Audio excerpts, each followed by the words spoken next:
खुशबू, गजब का स्वाद। MDH का सब्जी मसाला, जो हमेशा याद रखिए, MDH सब्जी मसाला। रूप मंत्रा आयुर्वेदिक फेस क्रीम, ये कोई कॉस्मेटिक नहीं, आयुर्वेदिक औषधि है। पेट सफा आयुर्वेदिक चूर्ण, पेट सफा हर रोग दफा। Doctor ortho Ayurvedic oil and capsule, जोड़ों के दर्द की बेजोड़ दवा। महिलाओं के लिए सर्वाधिक भरोसेमंद औषधि एवं टॉनिक। उत्तर प्रदेश में तेजी से बढ़ रहे हैं कोरोना वायरस के आंकड़े। 2000 के पार पहुंची मरीजों की संख्या। कोरोना से अब तक उत्तर प्रदेश में 34 लोगों की हो चुकी है मौत।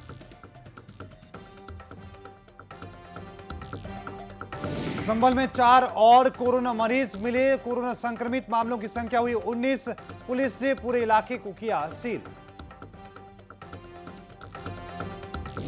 झांसी में कोरोना के 2 नए मरीज मिलने से हड़कंप। मरीजों को आइसोलेशन वार्ड में किया गया भर्ती। मोहल्ले को किया गया छावनी में तब्दील। और कौशाम्बी में बकाया रुपए वापस मांगने पर बुजुर्गों के साथ की गई मारपीट। सिंचाई का पैसा मांगने पर बुजुर्ग की गई हत्या। नमस्कार, मैं हूं मोहित चौधरी और आप सभी का स्वागत है उत्तर प्रदेश में। रुक करते हैं खबरों का। खबर लखनऊ से है, जहां पर लोक भवन में कोरोना को लेकर स्वास्थ्य विभाग ने आज एक बार फिर से प्रेस कॉन्फ्रेंस की है। और अपर मुख्य सचिव गृह अवनीश अवस्थी ने बताया कि मुख्यमंत्री योगी आदित्यनाथ के निर्देश उन्होंने दिए हैं, उसकी जानकारी उन्होंने दी है। और हॉटस्पॉट एरिया के हर एक घर को सैनिटाइज किया जाएगा। सभी जिलों में 15 से 20 हजार लोगों की क्षमता के क्वारंटाइन सेंटर बनाने के निर्देश दिए गए हैं। वहीं मुख्यमंत्री ने आदेश दिया है कि निर्माण कार्य के लिए गिट्टी, ईंट, मोरंग आदि पर कोई रोक अब नहीं होगी। वहीं प्रमुख सचिव स्वास्थ्य अमित मोहन प्रसाद ने बताया कि प्रदेश में 60 जनपदों से संक्रमण आए हैं। इनमें से 7 जनपदों में कोई एक्टिव इन्फेक्शन नहीं है। उत्तर प्रदेश के 60 जिलों में 2043 कोरोना मरीज हैं। प्रदेश के 54 आपको बताएं कि 53 जनपदों में अब कुल एक्टिव केसों की संख्या 1612 है। और अभी तक 400 लोग ठीक होकर अपने घर जा चुके हैं। उत्तर प्रदेश में अब तक 31 लोगों की मौत हो चुकी है।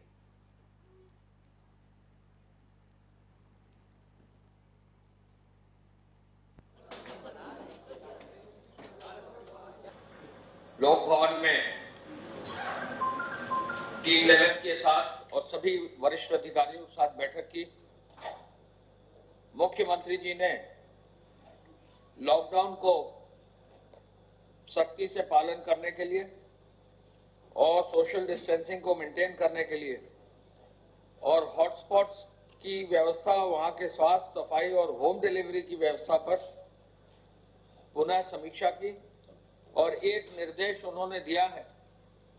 कल उन्होंने स्वयं कानपुर के वरिष्ठ अधिकारियों को फोन करके कहा, और ये पूरे प्रदेश के लिए उन्होंने बार बार इस बात को बल दिया है कि हॉटस्पॉट क्षेत्र में प्रत्येक घर को सैनिटाइज किया जाए। इस बात पर आज उन्होंने पुनः बल दिया है। उन्होंने ये भी कहा है कि आपको संज्ञान में है कि प्रयागराज से कल उन्होंने एक अच्छी, बहुत ही छात्रों के हित की जो है निर्देश माननीय मुख्यमंत्री जी ने स्वयं दिया। और प्रयागराज से छात्र जो वहां परीक्षाओं की अन्य तैयारियां कर रहे थे, अब वो जाना उनका अन्य जनपदों में शुरू हो गया। ये जो प्रयागराज से बसें चल रही हैं, लगभग 300 बसें चलनी हैं। और अब तक जो है संभवतः 50 से अधिक बसें जो है वहां से निकल चुकी हैं। और ये निरंतर सिलसिला आज और कल जारी रहेगा। माननीय मुख्यमंत्री जी ने कहा है कि जो छात्र जाएंगे उनका स्वास्थ्य परीक्षण होगा, ये बहुत जरूरी है।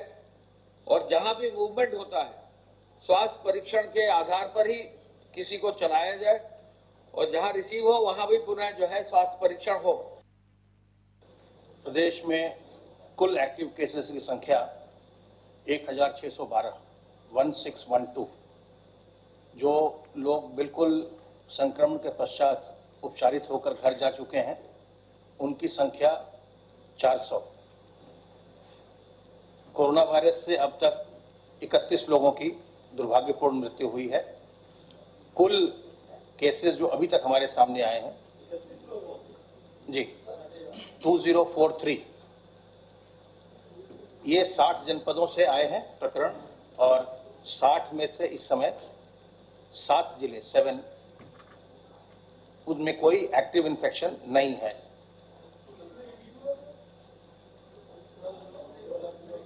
रि- 60 जिलों से प्रकरण आए हैं संक्रमण के अभी तक।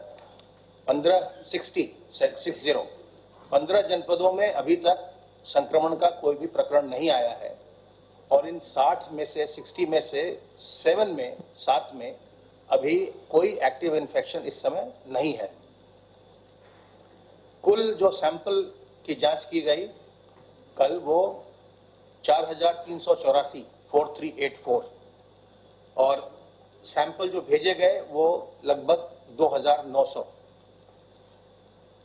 मेडिकल इन्फेक्शन को रोकने के लिए, क्योंकि अब जो हमारे सामने एक बड़ा सोर्स निकल के आ रहा है इन्फेक्शन का, वो मेडिकल इन्फेक्शन है जो मेडिकल एस्टैब्लिशमेंट से इन्फेक्शन फैल रहा है, जहां की कोई नर्स या कोई डॉक्टर कोई संक्रमित हो रहे हैं, उसके बाद फिर और लोगों में संक्रमण जा रहा है। उसके लिए ये आवश्यक है कि लोग इन्फेक्शन प्रिवेंशन प्रोटोकॉल का पालन करें। माननीय मुख्यमंत्री जी इसके प्रति अत्यंत सजग भी हैं, और उन्होंने चिंता भी व्यक्त की है कि कई जनपदों में जो हेल्थ केयर स्टाफ है उसके इन्फेक्टेड होने का प्रकरण सामने आया है। उसके क्रम में, जैसा मैंने आपको पहले भी बताया था, कि अपर मुख्य चिकित्सा अधिकारी की अध्यक्षता में हर जिले में एक कमेटी का फॉर्मेशन किया गया है, जिसमें डॉक्टर्स भी हैं, आईएमए के प्रतिनिधि भी हैं, पॉल्यूशन कंट्रोल बोर्ड के प्रतिनिधि हैं, WHO और यूनिसेफ के प्रतिनिधि भी हैं, और हमारे हर जिले में क्वालिटी कंसल्टेंट होते हैं जो इन्फेक्शन प्रिवेंशन पर ही काम करते हैं, वो भी इसके सदस्य होंगे।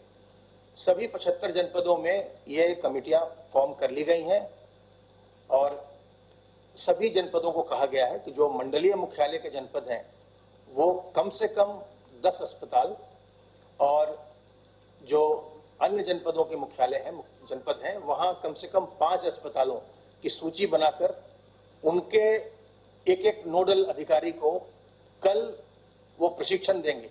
मेडिकल इन्फेक्शन के प्रोटोकॉल को कैसे ऑब्जर्व करना है उसके ऊपर वो कल प्रशिक्षण देंगे। और इस बीच एक बड़ी खबर आ रही है उत्तर प्रदेश के संबल से। आपको बता दें कि 4 और कोरोना मरीज मिले हैं। कोरोना संक्रमित मामलों की अब संख्या 19 हो चुकी है। कोरोना पॉजिटिव पाए जाने से हड़कंप का माहौल है। मौके पर पहुंची पुलिस ने पूरे क्षेत्र को सील कर दिया है। आपको बता दें कि उत्तर प्रदेश में अब तक 2000 से ज्यादा मामले सामने आ चुके हैं, और इसी के साथ में आपको यह भी बताते चले कि लगातार आंकड़ों की संख्या बढ़ती नजर आ रही है। लेकिन इस बीच संभल से बड़ी खबर, जहां पर 4 और कोरोना संक्रमित मरीजों के मिलने की खबर है, और इसी के बाद में इलाके में हड़कंप का माहौल है। आपको बता दें कि पूरे इलाके को सील कर दिया गया है। इलाके में सैनिटाइजेशन का काम शुरू कर दिया गया है। किसी भी तरीके से कोई लापरवाही ना हो, इसको लेकर पूरी तरीके से मुस्तैदी की जा रही है। और चरण सिंह हमारे साथ जुड़ चुके हैं ज्यादा जानकारी के साथ। हमारे संवाददाता चरण सिंह संभल से, और भी मामले सामने आए हैं, क्या कुछ अपडेट है कोरोना वायरस को लेकर, विस्तार से बताएं। संभल की बात करें, कोरोना वायरस जो है 4 मामले नए आए हैं, और यहाँ पर जो कुल मिलाकर 19 मामले अब तक आए हैं। एक की मौत हो चुकी है जो है, और यहाँ पर जो कोरोना वायरस जो पॉजिटिव जो लोग संक्रमित पाए जा रहे हैं वहाँ पर जो है पुलिस पहुँचती है, और वहाँ के क्षेत्र को पूरी तरह से सील कर दिया जाता है, और वहाँ सैनिटाइज कराया जा रहा है उस जगह के लिए। और लगातार जो है जिला प्रशासन और स्वास्थ्य विभाग के इस मामले को लेकर हाथ पैर फूल गए हैं, और देखा जा रहा है कि बहुत ही जो है मुश्किल से काम किया जा रहा है। जी चरण सिंह, किस तरीके से वहां पर सैनिटाइजेशन का काम हो या फिर सील करने की बात हो, क्या पहले से ज्यादा सख्ती की जा रही, किस तरह की स्थिति अब संभल में फिलहाल है? जी, पहले से बहुत बढ़िया स्थिति है, और यहाँ पर जो भी मामला आता है उसके जो है पड़ोस का हो या कोई भी संपर्क में रहा हो, वो उसके जो है पूछताछ होती है और वहां पर जाके पूछता है, उनको लोगों को उठाया जाता है और वहां पर एक जगह रखा जाता है। और पहले से जो है कोई भी जहाँ पर जो है पूरा सील कर दिया जाता है, कोई जैसे लग जाता है जैसे कि एक कर्फ्यू की स्थिति हो जाती है, कोई भी आ जाना बंद हो जाता है बगैर परमिशन के। बहुत बहुत धन्यवाद चरण सिंह, तमाम जानकारी को साझा करने के लिए। संभल से हमारे संवाददाता हमारे साथ जुड़े, उन्होंने बताया कि किस तरीके से नए आंकड़े सामने आए हैं और क्या कुछ कदम फिलहाल इस मामले को लेकर उठाए जा रहे हैं।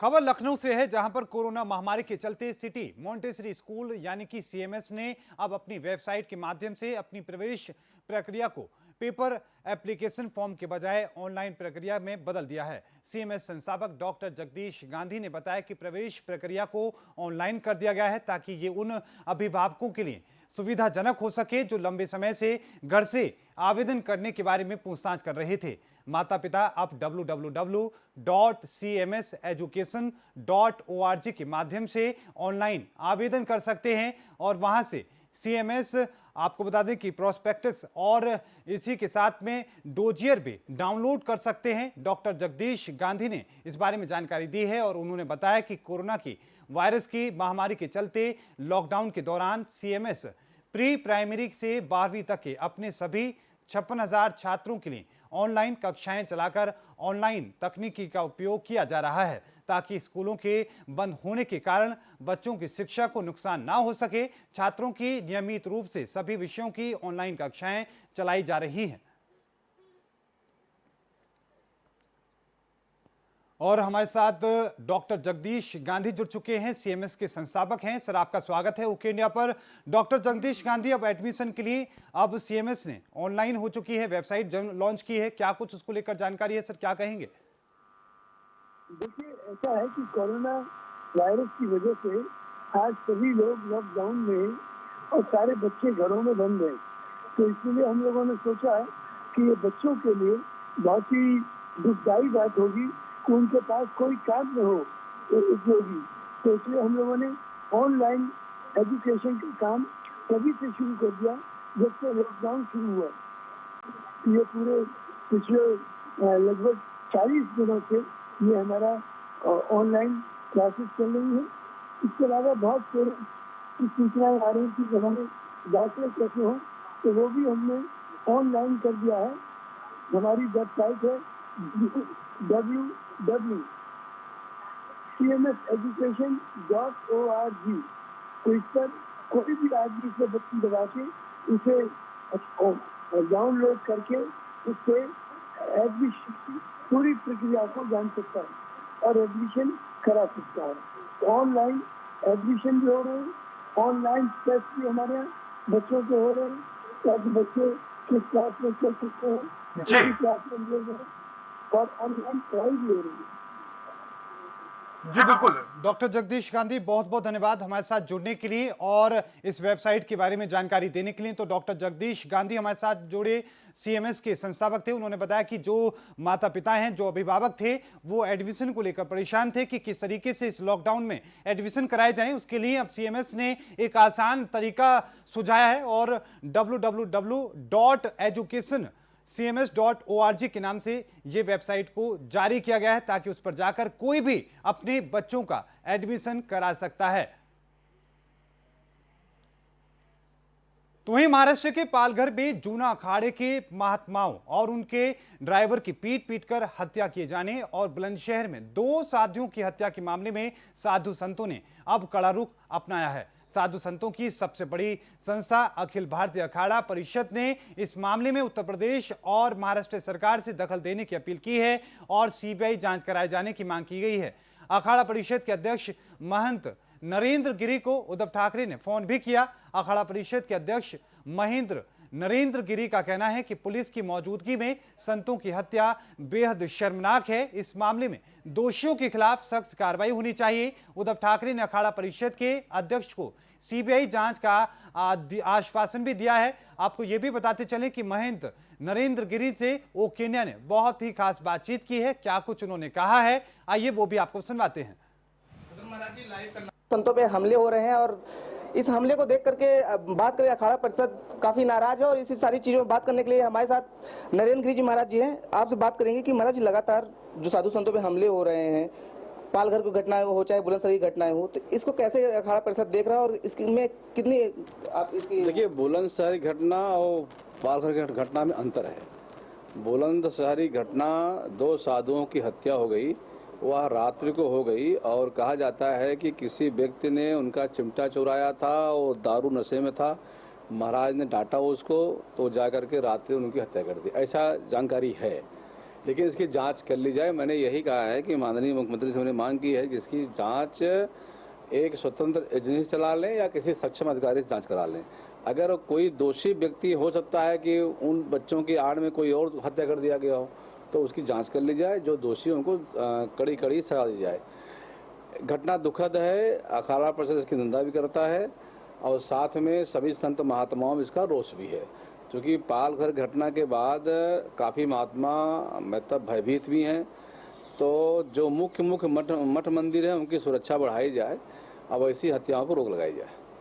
जैसे कि अखाड़ा परिषद के कड़े विरोध के बाद महाराष्ट्र के मुख्यमंत्री ने शायद आपसे बात भी की है, तो क्या कुछ बातें हुई हैं और किस तरीके से आपने उनसे हम लोगों में हमारी उनकी बात हुई है। मैंने साफ शब्दों में कहा है कि सीबीआई जांच करा दी जाए इसकी। जो पुलिसकर्मी वहाँ मौजूद थे जिनके उपस्थिति में हमारे 2 साधुओं की हत्या कर दी गई, वह सारे के सारे पुलिसकर्मी बर्खास्त किए जाएं, सस्पेंड नहीं बर्खास्त किए जाएं।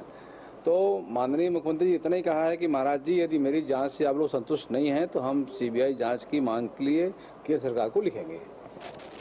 महाराष्ट्र के मुख्यमंत्री कह रहे थे कि इसको राजनीतिक वो न दिया जाए, और अब यहाँ पे जब बुलंदशहर में हो रहा है तो कुछ पार्टियां या कुछ विरोध लोग ऐसे कह रहे हैं कि राजनीति का था वहाँ पे, यहाँ पे नहीं देखा, इसको कैसे? देखिए, साधु संत महात्मा सबके हैं, किसी पार्टी के नहीं है।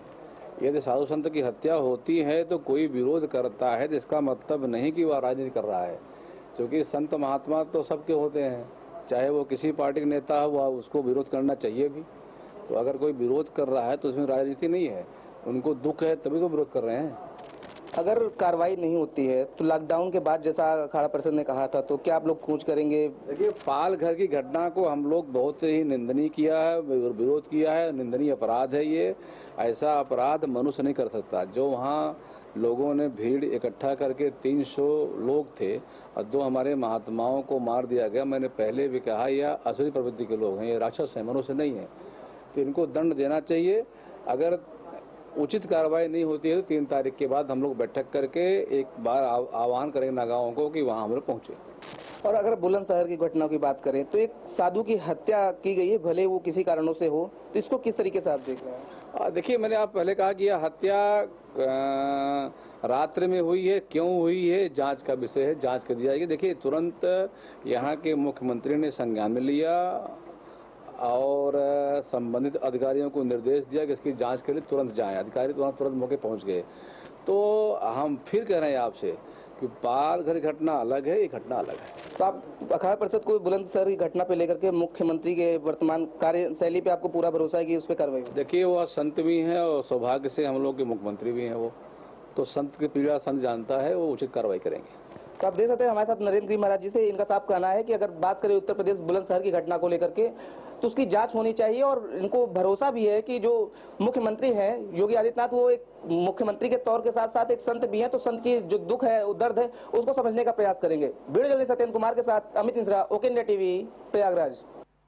और इस बीच एक बड़ी खबर सामने आ रही है। आपको बता दें कि कोरोना को लेकर झांसी से इस वक्त की बड़ी और महत्वपूर्ण खबर आपकी टीवी स्क्रीन पर।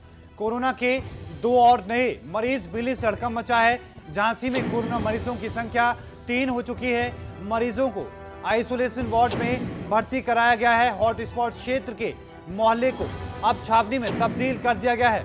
इस वक्त की बड़ी खबर आपकी टीवी स्क्रीन पर। झांसी से ओके इंडिया आप तक पहुंचा रहा है, जहां पर और भी ताजा आंकड़े सामने आए, जिसके बाद इलाके में हड़कंप है। लेकिन इसी के साथ में पूरे इलाके को छावनी में तब्दील कर दिया गया है। इलाके में सैनिटाइजेशन का काम किया जा रहा है। तस्वीरें झांसी के उस इलाके से जहां पर कोरोना पॉजिटिव पाए गए हैं। 2 और नए मरीज मिलने की ये जानकारी है और झांसी में अब कोरोना मरीजों की संख्या 3 हो चुकी है। इस वक्त की बड़ी खबर आपकी टीवी स्क्रीन पर ओके इंडिया आप तक पहुंचा रहा है। बड़ी और महत्वपूर्ण खबर ओके इंडिया आप तक पहुंचा रहा है झांसी से, जहां पर 2 और नए आंकड़े सामने आए हैं कोरोना वायरस के। आपको बता दें कि बीते 1 हफ्ते पहले तक झांसी एक ग्रीन जोन एरिया था, लेकिन अब लगातार यहां पर आंकड़े सामने आ रहे हैं। अब आज के 2 आंकड़ों को मिलाकर कुल 3 मामले झांसी से सामने आ चुके हैं। तौसीफ हमारे संवाददाता ज्यादा जानकारी के साथ हमारे साथ जुड़ चुके हैं। तौसीफ, 2 और मामले सामने आए झांसी से, क्या कुछ अपडेट है, विस्तार से बताएं। जी बिल्कुल मोहित, मैं आपको बता दूं कि झांसी में लगातार जो है कोरोना के मरीजों की संख्या बढ़ती जा रही है। आज सुबह जो है 2 दिन पहले जो महिला पॉजिटिव आई थी उसके जो 2 परिजन हैं वो जो है उनकी रिपोर्ट जो है 2 लोगों की जो है पॉजिटिव आई है। मैं बता दूं आपको कि कल महिला के जो परिजन थे 44 लोगों को जो है मेडिकल टीम ने जो है सैंपल के लिए भेजा था, लेकिन जिसमें से जो है 42 लोगों की जो रिपोर्ट जो है निगेटिव आई और 2 लोगों की जो है पॉजिटिव आई है। जी तौसीफ, इसके बाद में किस तरीके से इलाके को सील किया गया है, किस तरह के कदम वहां पर उठाए जा रहे हैं? जी बिल्कुल, मैं आपको बता दूं कि यहाँ के जो जिलाधिकारी हैं आंध्रा वामसी, उन्होंने अभी बताया है कि पूरे जो क्षेत्र है उसको पूरे क्षेत्र को जो है पूरी तरीके से सील कर दिया गया है और वहाँ उस क्षेत्र में ना तो कोई बाहर का इंसान जा सकता है और ना वहाँ का इंसान बाहर आ सकता है। पूरी तरीके से जो है क्षेत्र को सील कर दिया गया है और जो मैं बता दूं आपको, क्योंकि वो क्षेत्र जो है कंजेस्टेड एरिया है, तो वहाँ पर कम से कम 300 से 350 घर है। उस पूरे घरों को जो है एक एक करके जो सैनिटाइज किया जा रहा है और पूरे क्षेत्र को पूरी तरीके से सील कर दिया गया है। जी बहुत बहुत धन्यवाद तौसीफ, तमाम जानकारी को साझा करने के लिए। झांसी से हमारे संवाददाता तौसीफ जुड़े, उन्होंने बताया कि किस तरीके से 2 और ताजा मामले सामने आए, जिसके साथ ही अब 3 कुल झांसी के मामलों की संख्या हो चुकी है। तो वहीं से आपको यह भी बता दें कि लॉकडाउन में फंसे छात्रों को प्रयागराज से अपने गृह जिलों में भेजने की प्रक्रिया शुरू हो चुकी है। आपको बताएं कि तकरीबन 300 बसों को रवाना किया गया है। प्रयागराज प्रतियोगी परीक्षाओं को तैयारी का बड़ा केंद्र रहा है। हजारों की संख्या में दूसरे जिलों और दूसरे राज्यों के छात्र यहां पर रहकर प्रतियोगी परीक्षाओं की तैयारी करते हैं। साथ ही यहां की सेंट्रल यूनिवर्सिटी और दूसरे संस्थानों में पढ़ाई करते हैं। लॉकडाउन में बड़ी संख्या में बाहरी छात्र यहां पर फंसे हुए थे। तमाम छात्रों के पैसे और राशन खत्म हो गए थे। इन छात्रों के सामने पेट भरने का संकट पैदा हो चुका था। तमाम छात्रों ने मुख्यमंत्री योगी आदित्यनाथ और सरकार को ट्वीट करके अपनी मदद की गुहार लगाई थी। मुख्यमंत्री योगी आदित्यनाथ ने इस मामले में दखल देते हुए छात्रों को वापस उनके घर भेजे जाने के आदेश दिए थे।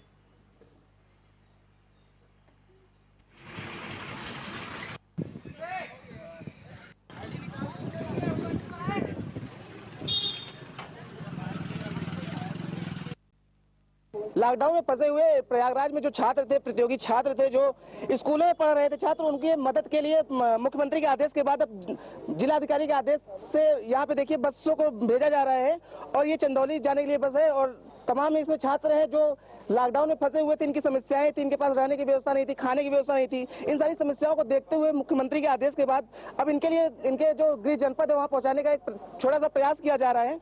कुछ स्टूडेंट हम इनसे बात भी करेंगे। आप बताइए, ये कितनी अच्छी पहल है और क्या कहना चाहेंगे? बहुत अच्छी पहल है, बहुत अच्छी पहल है। आप लोग यहाँ फंसे हुए दिक्कतें थी, इस दिक्कतों के लिए कहते हैं आपकी व्यवस्था कराई जा रही है, तो प्रशासन के लिए क्या कहना चाहेंगे और कितनी मदद होगी आपसे? बहुत सारी और बहुत ही अच्छी, इसके लिए धन्यवाद देना चाहेंगे। कहाँ जाना है आपको? चंदौली। और लोग भी हम आपसे बात आप बताइए कितनी अच्छी पहल है और बहुत अच्छी पहल है। माननीय योगी जी का शुक्रिया अदा करते हैं। उन्होंने हमें लॉकडाउन से अपने घर भेज रहे हैं। बहुत सारी मुसीबतें यहाँ पे थी, यही कहना चाहेंगे। तो मन में बहुत खुशी है कि अब दोबारा घर जाएंगे? घर जा रहे हैं अपने। तो आप देख सकते हैं कि जो छात्र है ये यहाँ पर रह करके अपने तैयारी करते हैं और तमाम इनके सामने संकट आ रहा था, तमाम इनके सामने समस्याएं आ रही थी, चाहे वो राशन सामग्री को लेकर के हो, चाहे किराएदार को लेकर के हो। इनके पास समस्याएं थी। उस समस्या को समझते हुए सूबे के मुख्यमंत्री ने आदेश दिया और आदेश का तुरंत तत्काल में आनन फानन में कहते हैं उस आदेश का पालन किया गया और इनको आप देख सकते हैं कि ये बस ड्राइवर भी तैयार हो, इस बस को रवाना किया जा रहा है। ये चंदौली के लिए बस जाएगी, जिससे कि ये छात्रों की बात करें तो छात्रों के लिए बहुत सुकून वाली खबर है और सुकून वाली तस्वीरें भी हैं। वीडियो जर्नलिस्ट सत्येंद्र कुमार के साथ Amit Mishra, okay India TV, Prayagraj. तो वहीं कोरोना के आतंक को देखते हुए मुख्यमंत्री योगी आदित्यनाथ ने सामूहिक किसी भी आयोजन पर रोक लगा रखी है। तो वहीं कोरोना संक्रमण के बीच चल रहे लॉकडाउन में लोगों को नसीहत का पाठ पढ़ाने वाली पुलिस ही नियम तोड़ती नजर आ रही है। हम ये इसलिए कह रहे हैं क्योंकि उत्तर प्रदेश के पीलीभीत से ऐसी ही कुछ तस्वीरें सामने आई हैं। पीलीभीत की आपको बताएं कि बिलसंडा पुलिस ने थाने के अंदर ही एक बड़ा आयोजन किया था, जिसमें सैकड़ों मेहमानों और पुलिसकर्मियों को भोजन कराया गया था। इसमें सोशल डिस्टेंसिंग का कोई भी पालन नहीं किया गया। इसके किसी भी आला अफसर को भनक तक नहीं लगी, ये बात गले तक नहीं उतरती, जबकि थाने के अंदर ही सैकड़ों कुर्सी, टेंट और खाने का इंतजाम हो रखा था। वहीं वैश्विक महामारी कोरोना को लेकर लखनऊ विकास प्राधिकरण जहां एक तरफ गरीब मजदूर असहाय और झोंपड़पट्टी में भोजन पहुंचाने का काम कर रहा है, तो वहीं दूसरी तरफ लॉकडाउन का असर मनुष्य के साथ साथ जानवरों पर भी पड़ता नजर आ रहा है। लखनऊ के कमिश्नर मुकेश मेश्राम, लखनऊ विकास प्राधिकरण के उपाध्यक्ष शिवाकांत द्विवेदी, संयुक्त सचिव ऋतु सुहास, उप जिलाधिकारी सदर सूर्यकांत त्रिपाठी के साथ में राम मनोहर लोहिया और जनीश मिश्र पार्क का औचक निरीक्षण करने के लिए पहुंचे। यहां पर बत्तख और जानवरों के खाने पीने की व्यवस्था का भी जायजा लिया गया है।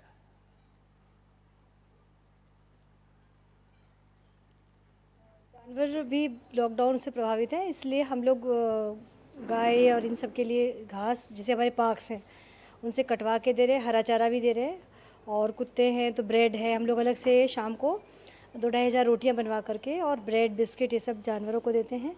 चिड़िया का दाना डालते हैं, मछली, इन सब को भी अटेंड करते हैं। खीरा भी अभी हम लोगों को 4 क्विंटल जैसे कल मिला था, वो भी जानवरों को देते हैं, बंदरों को। और हमने 10-12 बड़े बड़े पानी के ड्रम्स रखवाए अलग अलग स्थानों पर, ताकि पीने के लिए गाय आदि को कोई समस्या ना हो। तो वहीं बदायूं में शासन के निर्देशों की धज्जियां उड़ा रहे 2 अस्पतालों को प्रशासन द्वारा सील किया जा चुका है। आपको बताएं कि शासन के निर्देश में चलाए जा रहे चेकिंग अभियान में स्वास्थ्य विभाग ने ये बड़ी कार्रवाई को आदेश के ऊपर हॉस्पिटल सील किए गए हैं। आपको बताते चलें कि सर्टिफिकेट पूरे न होने और सोशल डिस्टेंसिंग, सैनिटाइजर का पालन न करने पर क्लिनिक और हॉस्पिटल संचालन करना मुहैया पड़ गया है। आपको बता दें कि चिकित्सा अधिकारी ने बताया कि एसडीएम तहसीलदार ने प्राइवेट क्लिनिक और हॉस्पिटल पर छापेमारी की, जिसमें कुछ कमियां थी, जिसके चलते अब इस हॉस्पिटल और क्लिनिक को सील कर दिया गया है। आज हमारी टीम शासन के साथ थी, एसडीएम सर और तहसीलदार सर, हम लोगों ने 2 हॉस्पिटल सील किए हैं, जिसमें डॉक्टर सूरज और एक डॉक्टर गौड़ का है। उसमें हम लोगों ने जो सर्टिफिकेट्स मांगे थे वो हमें नहीं मिले। उनके अपने सर्टिफिकेट्स तो थे, बीएमएस का सर्टिफिकेट जो उनका है, लेकिन जो रजिस्ट्रेशन होना चाहिए, या तो बीएमएस से हो या फिर सीएमओ ऑफिस से हो या प्रैक्टिस कर रहे हैं, वो चीज़ नहीं थी।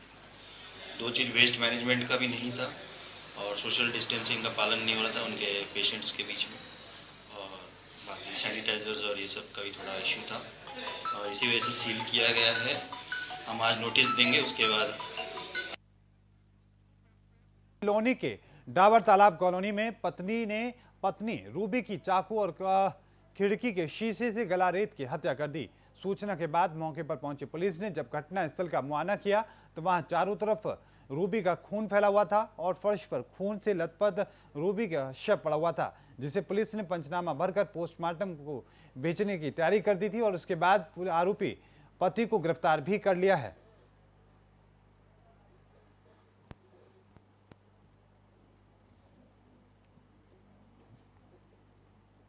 पुलिस मौके पर तुरंत पहुंच गई, हम भी मौके पर पहुंचे हैं। मुलजिम गिरफ्तार कर लिया गया। मामला यह है कि रूबी नाम की मृतका है, जिसके पति अजीम, जिसकी उम्र करीब 30 साल है, इसके 2-4 साल के जुड़वा बच्चे हैं। तो ये नशा का आदी था। अभी ये 6 महीने दिल्ली के नशा मुक्ति केंद्र पर रहकर जनवरी के प्रथम सप्ताह में ही आया था, और आज शाम को इसने छोटी चाकू और खिड़की के शीशे से उसके गला काट कर हत्या कर दी।